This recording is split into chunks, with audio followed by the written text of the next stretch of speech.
Day 1. On Day 1 in Rome, I recommend doing the attractions closest to the Colosseum. Start early and wear a comfortable shoe because it's a lot of walking.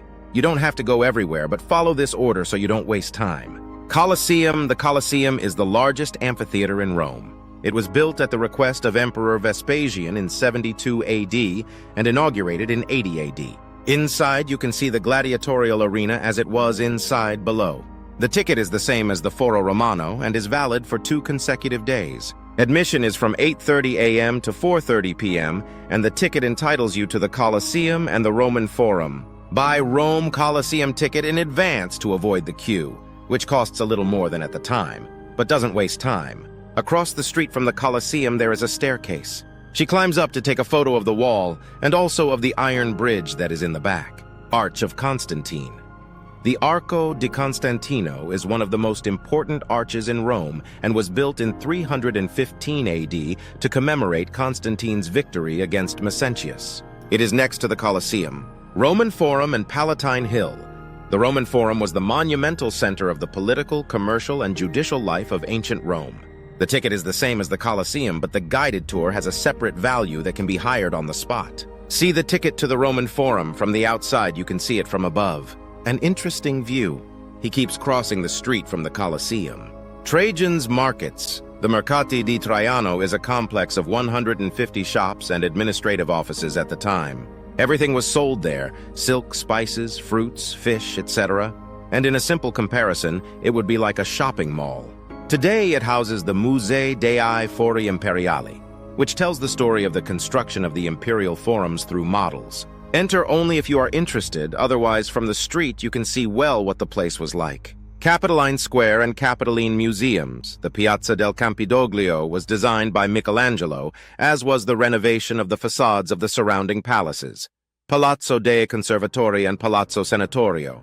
In the Musei Capitolini is a collection of classical statues and bronze sculptures. From the side of the square, you can see the Roman Forum from above. If you go down the stairs, you can take the photo that shows the whole square. Honestly, worth the visit. Altar of the Fatherland and Estatua de Vittorio. Emanuele, the Altare della Patria, where the statue of Vittorio Emanuele stands, is a tribute to the first king of unified Italy, inaugurated in 1911. Inside it is the Museo del Risorgimento, and going up by panoramic elevator to the top, you have a wonderful view. It is paid, so book the Altare della Patria ticket in advance. The free stairs only give access to the statue. Go up the stairs on the right and go behind the statue to take a photo of Piazza Venezia. On your right, you will have a small door. Cross it and you will have a terrace with a view of the Colosseum, Roman Forum, and Trajan's Market. The view is spectacular. Marcellus. Theater. The Marcellus Theater looks like a miniature copy of the Colosseum.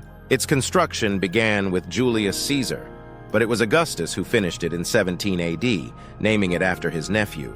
It's not our favorite attraction, but it's on the way! Mouth of Truth and Santa Maria in Cosmedin, the Bocca della Verita, is a large marble face with an open mouth.